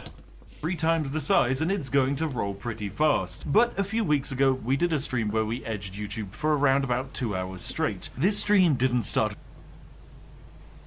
A 2-hour starting screen? Holy shit! This is impressive. Want to go to the waiting room that a lot of streamers have? I mean, this is the Asmongold waiting room. It's Zach Rar. With 1,000 people waiting. Oh no. It started with 5,800 people waiting, and the velocity snowball began. Now my streams average around about 6,500 concurrent viewers, so starting at literally just under that is a great advantage. Yeah. But for YouTube, it wasn't just an advantage. I'm a bit confused. I don't know if you explained that right, whether it was I do a 15-minute premiere, then turn it off, then do a 15-minute premiere, then turn it off, or whether he did a 2-hour premiere waiting time, we're starting in 2 hours. Because he initially said that if you do an hour, then it tails off. It's not good, isn't it? He was talking about edging it. So I think you need to be doing a 15-minute and then cancel, and then 15-minute and then cancel. I think that's what he means. It was a sign of a glorious viral hit. So naturally, the algorithm sent out more and more impressions until eventually I had my most watched stream of all time, peaking at over 20,000 concurrent viewers. That's a lot of fucking people. Yeah. Especially on YouTube. That's a lot. Yeah. This is something else as well. I'm not prepared for it. If it were to go big, I should have a button to press for an advert. you know what I mean? I should be able to capitalise if I suddenly got 20,000 viewers in a stream. I think if you're a content creator and you're not thinking ahead like that, it is a mistake. And I'm not doing that. I'm just doing what we're doing. It's enough work as it is. But, you know, having some little bit of paper maybe that, you know, if we get raided again, I've got a thing that I read so I don't get flustered. I say what I need to say. Do you know what I mean? Like, some way of capitalising on it. Not just the call to action, please subscribe, please hit like. If you're watching this, please hit like. Not just that, but, you know, some statement of intent or mission statement about what we do. Hello everyone that's new. I am this is what we do. This is the value you're going to get in this stream. Please consider sticking around, and this is what's going on. You know, like I should have a little prepared, otherwise I just go, oh shit, we've had a raid, oh thanks, oh I don't know how raids work, oh. And you know, I just look a bit flustered. Me sideways with a tea bag, ladies and gentlemen. That's what I call a result. But there are limitations to this exploit, especially with how far it can actually take you. Because even though you could have infinite impressions, there is still a ceiling. YouTube gives out recommendations to relevant audiences, but what happens if you've pulled from that entire audience? What if your niche topic is just really niche? Well, then it would probably be useful for you to know when it is best to pull this exploit actually off, or how much you can even get out of it. And that's what I thought whenever I was like streaming, or I was making videos on YouTube for WoW, is I thought to myself, I'm like, man, I'm not, like, I'm never going to be, like, very popular making videos for WoW, because the only people that know about them are people that play WoW. The irony is that in YouTube, being niche is a strength, because there are fewer people making videos about your specific topic, because you're niche. You can really exhaustively cover a topic. You draw in the people that are interested in that. They're passionate about it. It's niche, your niche, their niche. You build up a bit of a following, and then you move out from there. And doing variety, today's video is about World of Warcraft, tomorrow's video is about making chairs, the next video is about chocolate soy milk. The next, you know, doing that confuses the algorithm. I don't know where to put your videos. What are you doing, mate? Who should I show this to? Doing the same World of Warcraft videos again and again and again, YouTube's like, okay, I really know what's going down here. Everyone that plays World of Warcraft is going to get a chance to see your work, because I fucking know what's going on with you. And it gives you actually a strength rather than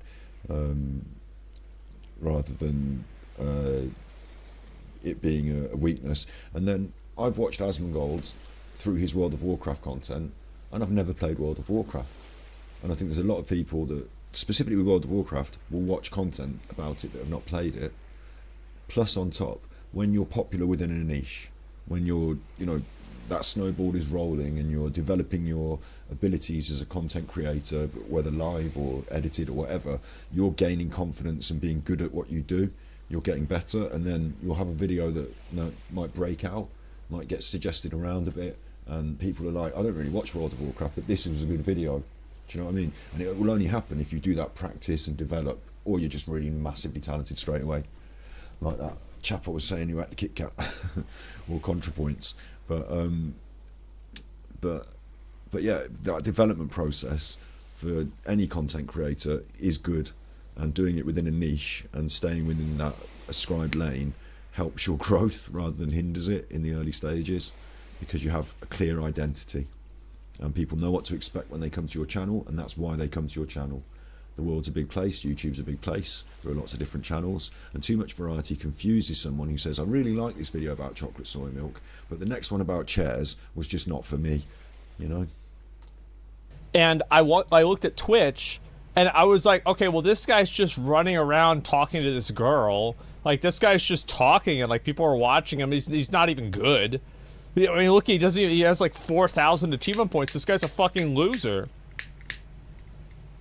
Here is my magic little weapon that will give us all of the lovely information. This is Vid Iq. It's a multi-purpose tool for YouTube that most content creators use for helps with tags and changing thumbnails and mass edits to videos. But for me, I've never heard of it.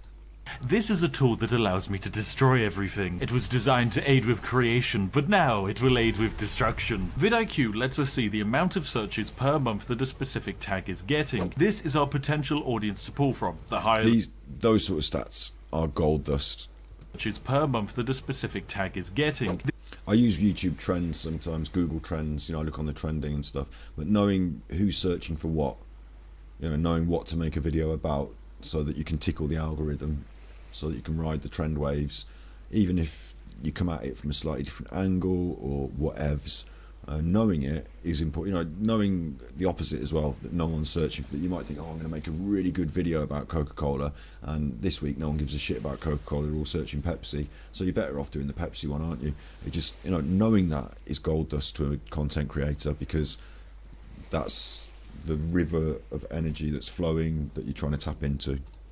This is our potential audience to pull from. The higher the number, generally the... Of course, it is also fair to say that if you just stick to your guns and do what's good to you, you know, you make your content your way, you might be able to divert some of that flow towards you, and it might be that you're actually really good and they're interested, and you know, you don't have to ride the trend wave and the algorithmic wave. You can generate your own wave, can't you? But it might be a bit harder at the start, like we said. Further we can go. We can also then see how much competition there is. If competition is high, the odds My of someone... understanding is that falsely tagging your videos for things that they're not part of in order to get better SEO, like search engine optimization, I actually think that's against the rules on YouTube. I'm pretty sure. Is it? I tag some different things sometimes. I sometimes tag Limmy or Stuart Lee because I think my mode of delivery is like them. But I'm certainly not making a Limmy video or a Stuart Lee stand-up video, but sometimes I think my mode of delivery is like that, so people who like that might like me. So sometimes I do that, but I'm not trying to cheat it. The other thing I'd say is that if you tag it like monster trucks, and then your video is not about monster trucks, people aren't going to be happy because they want to see monster trucks. So it's actually useless to you to try and cheat it in that way. Sure it is. But what they're going to go on and say here is there's a ratio between the amount of competition and the amount of interest, and it's a magic number somewhere in the ratio. If you've got too much competition, there's no point in joining the crowd. But if there's quite a lot of interest and not much competition, that's the magic trick. You over existing or alternative content is slimmer, so we need to use the reason why it's against the rules is because basically, like, there's like it's like a cascade thing where like it's not because of the search words or like the on YouTube mobile app there is, when you press explore, you can then explore by I think it's subscriptions, subjects. I think trending's one of those options. Taglines. It's because YouTube also, it's very difficult to ride that wave from that information though, because often that information is what's trending today. What you need to know is what's going to trend tomorrow. And that's a lot harder to determine just by looking down that list. But quite often, you know, the big Jake Paul or whatever video is, you know, top of the trending, isn't it? And there might either be Johnny Depp and Amber Heard was a good example, that, you know, all over the trending. There might be something that you didn't realise that you could talk about that's on that trending list. It's often worth looking at it, but for me, I don't see much content there that I don't watch the trending stuff, so I'm unlikely to sort of be part of that conversation. But takes like the ads for YouTube are based off of what those taglines are. So that's how they make money, and they are able to ensure that, you know, to Sephora, right, which is a makeup company, that their ads are being shown to women and not, you know, neckbeards playing World of Warcraft. You see what I'm saying? That's how it works. Okay. Into the perfect That's opportunity. why they don't want you to use it like so let's that. go find ourselves an opportunity. We're going to go find out the rising keyword section, and this basically gives us a huge amount of rising is that keywords Camp that have Canute? seen explosive growth see, this is good. Rising keywords. That's a good thing, isn't it? It's not what's top now, but what's coming up on YouTube in the last month. But the issue is most of these aren't exactly relevant to us. So we're going to narrow down our topic to, say, role-playing games, because generally that's the kind of thing I like to play. Then we're going to maximize out the search volume. See, we're moving into a bit of a niche now. RPGs is a bit more of a niche. And we can see that right here at the top, farthest from... Holy fuck. This is a really good way to come at your content creation if you're not, you know, if you're not deeply committed, like religiously committed to trying to do your content the way you want to do it. Looking at what is rising on this keyword, you'll have a few hits, you'll have a few misses. I'm sure there'll be some things that people just aren't as interested in as the stats said. It just doesn't work out like that. But like Tower of Fantasy was a bit like that. People predicted it was going to be big, Genshin killer, all of this. Like, had a bit of a wave and then dissipated a bit. But certainly, you know, there's nothing wrong with throwing out like a fishing rod, like throwing out a video every month or week on a possibly trending topic. Unfortunately, if you're not that, like, maybe if you're into RPGs, you might have something to say. It's probably good, like they said, to choose that keyword, narrow it down, to choose that genre and narrow it down to something you know something about and you can talk about, because otherwise what are you going to make content? What's your content? Man, wait, Tower of... What? Tower of Fantasy is number 3? No fucking way! No shot. Oh my Frontier god. has a search volume of 4.2 million searches per month, and its competition is low. This is a very, very glorious sign indeed. So I know that if I were to pull off this exploit, I've got potentially 4.2 million people to draw from, Number 2? and very Yeah. little competition to deal Sorry, I with. said number Because 1. of the My bad. sheer power of this exploit. This is exactly the same if you want to be a Twitch streamer. A lot of people will choose the game that they're passionate about, and that can be great. I played Hearthstone earlier. It's a fucking dead game. It's never going to grow. It's grown, it's had its time, it was big, Wreckfall was incredible, RIP Wreckfall, Miss Lethal. You know, Hearthstone used to be the place that people went and chilled before there was just chatting, and Hearthstone's now a dead game on the way out. It'll maintain a certain player base, it'll never grow though. It'll, you know, have its way, it's explosive moments when a new expansion comes out, but it's not going to grow. A lot of streamers you'll see, they'll play the new game because they hope it's the new big one, and then it doesn't, it dies off, and then they're on the new game because it's the new big one, it dies off. So I'm not saying that you should just, you know, jump ship every 5 minutes. When we did Genshin Impact, it was 2 years into its cycle. It's already had its explosive first, like, become huge. It's already got a committed player base.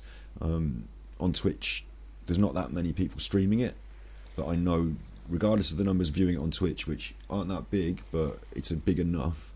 It's about this ratio again. How many people are watching it?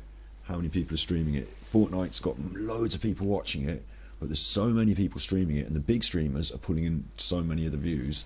You go in there as a little minnow, it's very difficult. But you go into something like Genshin Impact, there's not as many people streaming it. Certainly there's not as many people watching it, but the big streamers aren't carrying all of those people. Maybe there's 2 or 3 that are sharing them, and the minnows, you can still grow in a smaller market because there's less competition. So it's about that ratio. And so choosing a game, for me, it has been a passion thing. It has been a thing I've enjoyed, and it's also been the response I got from the community, the numbers, the people watching the streams and stuff. I've tried a lot of different games because I want to keep playing lots of different games. I enjoy being a variety stream. I'm a variety gamer. I play a lot of different games, but it's certainly the case that on Twitch, if you were to go in now, yes, play the game you love. Absolutely, if that's what you're in it for, do that. But bear in mind, if you want to grow as a content creator, you need that ratio of number of people watching versus number of people streaming, so that it's in your favour, that there's enough people there that you can grow, and not too much competition. And so it's actually worth looking down the list, knocking the top 3 off the top, 4 off the top, forget them, because the big numbers are all going to the big streamers like Fortnite, people are watching Ninja or what have you, or Clicks or whoever, like, do you know what I mean, Booger or whoever. They're watching these people, and there's millions and millions of them doing it. It's hard to grow unless you're making YouTube content about it and getting other eyes in from another space. Hard to grow. But so you got knock off those first 4. Somewhere in the middle of the next 5 or 6 will be a game that you could have a crack at, that has got a decent amount of viewers, not so many people streaming it as the big games, and you know, you've got a chance in that. And then the next thing is you have to commit to it for a while. You know, you can't just jump ship after 2 weeks if it's not going so well. I played Genshin Impact for months before I started to see growth on it, and I didn't realise that was going to happen. I was just enjoying playing it for months, but I realised that, you know, you have to give it time. It's not a quick overnight thing. I'm going to play World of Warcraft this week, I'm going to be a streamer. Alright, no one's watching me, right, fuck it, I'll play Final Fantasy next week, I'll be a streamer. No one's watching me, right, next week I'll play. You have to give it time. You have to let it bed in. You have to let yourself become consistent with it. Was there I've kept up with chat there, haven't I? Yeah. So these are lessons that I've learned. There is actually a stupidly high chance that you will actually yield more than 4 million impressions. Heck, there's a chance you could start yielding 10 million impressions. My latest stream, for example, has almost hit 10 million views alone, and that was on a game that nobody's ever heard of. So that's fucking insane. Like, 10 million views on a stream? For context, like, my first stream for, like, Final Fantasy had, like, 3.5. That's nuts. That is, I mean, he's a big content creator, the Spiffing Brit, but that is insane. Like, pumping the algorithm by doing these 15 minutes. I don't know what he did exactly. I'll have to rewatch it when I'm nearly not going to bed, but I think it was, you come in 15 minutes early, like premiering in 15 minutes, and then you keep doing that. Every 15 minutes you keep knocking it back another 15 minutes, and you just get fucking loads of impressions. Coupled with a game that's on the way up, that doesn't have that many people watching it. Sorry, that doesn't have that many people streaming it. If I'd done Farthest Frontier instead, this is the power of pure data mixed with exploits. It's perfectly bloody balanced. Then, once we now have our perfect topic Impressions, and not perfect views. reach, we then Oh. need to work out when Never to mind. execute it. And oh my, would you look at that! It's a comprehensive list of when all of my viewers are active on YouTube. Is it Thanks, that Vid convenient? Iq. Oh, you shouldn't have, my friend. And with this, I can see that, generally speaking, across an entire week, This is something that the Spiffing Brit is lucky for, 3 PM. I find more of my viewers are on later at night, because in America it's more in the daytime. But if it was 3 PM in my actual world, in the UK it'd be easier for. it would be best for me to start this exploit Upload around at about 2 noon. or 3 PM Yeah. and finish it around 6 PM and then stream for about 2 to 3 hours. This is immensely useful because you won't get anywhere on YouTube with just exploits. Exploiting data is what truly allows us to break the platform. Now, for the purposes of this video, and because I like helping out other people pull off exploits, I have negotiated with Vid Iq to get 99% off of their plan. I was going to say, there's a lot about Vid Iq here. It feels like a big advert for Vid Iq, so I'm not promoting Vid Iq, but they seem to have some interesting metrics on there. Investing in yourself, your career in different ways is important. We buy microphones. It might be that this is a valid thing to buy on. I don't know. Certainly what he said was correct, though, that it's not just about manipulating an exploit, it's about exploiting the data insofar as you're putting together these different things, aren't you? The games that are popular, that are rising, the number of people playing them, when my viewers are on YouTube, the number of impressions, they're different. But if you can push them all, it's like multipliers, isn't it? And you can get more reward for essentially the same content. You could run the same stream, but you don't get the same number of viewers because of the way YouTube works.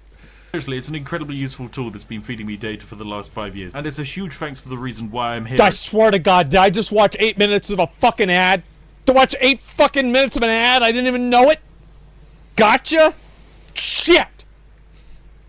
Like 3 million subscribers. So yes, please accept my glorious gift. But now it is time for my grand experiment, the moment that I've been waiting for the last few years. It's time for all of you to take part in creating a bit of YouTube magic. It's time for the ultimate edge. This video right here is what you will all raid into. When this video finishes, you should all go over there and just take a look at this glorious... This is another aspect, is that what I'm supposed to do as a live streamer is when I edit a video, I do the premiere and all that for after my live stream. So what I should have is a video lined up now, my latest Genshin Impact upload, and I should say, oh, by the way, when you're finished watching this, go and watch that. You know, fucking, what am I doing running media and not promoting my own media and releasing my own media in such a way that when the majority of people are here watching my content, they can then go and watch my content. Like, that's a basic that should be obvious, but it isn't, is it? It is being advised here, and it is good advice, and I've heard it before, but I just still don't do it. Again, can't be asked, but it is a really simple but effective thing. Like the call to action, have you clicked like on this video? Like that, it's obvious, isn't it? You know, upload a video at the end of your video and say go and watch it. Monstrosity. Wow. Because this video will be endlessly pushed back over and over again until a secret threshold that I have set is met. Upon that time, we will reveal the greatest video ever created. This video may never release, which would be a real shame, but what it will have is it will have an absurd amount of impressions and reach thanks to this glorious exploit and your assistance to help with... If you see my next live stream getting pushed back, you've got to stay. You've got to stay. This glorious experiment. You can give this video a like and a comment, and then leave a comment under the premiere. Heck, leave a comment each day of our grand I'll tell you what I would do though. I've got to learn how to do it, but I would be up for just doing a 15-minute, you know, instead of I'm starting in 15 minutes of stream that's boring, I'll put a 15-minute warning on before streams. I think that's good actually, you know, it gets people watching, you'll enjoy it because you'll know that the stream's coming up, so it won't be terrible. I'm not going to push it back every 15 minutes for an hour. I don't think that's fair to you, but I think the 15-minute trail on front. Not an hour, not a 2 hour, not a 5 hour, not a 3-day premiere thing, but it's obvious from what they're saying, you need that 15 minutes stream starting in 15 minutes from the YouTube software, not on your live stream, but from in here in live streaming. There's a where is it? I wouldn't know. When you set up your live stream, you know, you can say, am I doing it now or am I doing it in 15 minutes? Obviously. Experiment to maximize its endless march, and to reward those continuously waiting for its inevitable release, we will of course be handing out copious amounts of gifted memberships in the live chat, which for dubious balance purposes are handed out to those who interact with the premiere the most. Like, thanks YouTube, what a glorious interaction farming way of doing it. This is the best ad I've ever seen.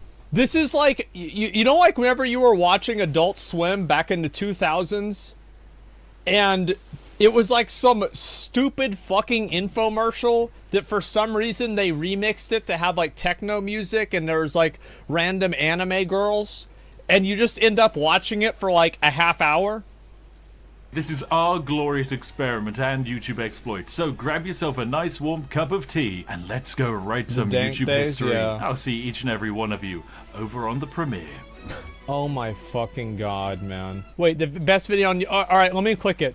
What is the best video ever made? Is it a... Wait, it premiered 10 hours ago and it's already got 300,000 views. 124... 30,000 likes. Holy shit.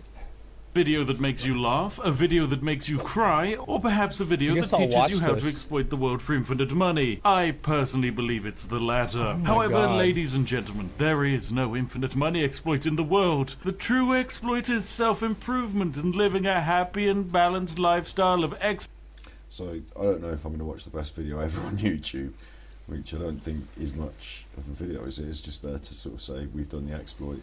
But we might watch it another time. It's nearly 3 o'clock in the morning, so I think I'm done on the old live stream now for the night. I'm having to stand up because my bum's going to sleep sitting on that stool. I don't know if you noticed I'm wearing my No Morals t-shirt. This is a design that I did.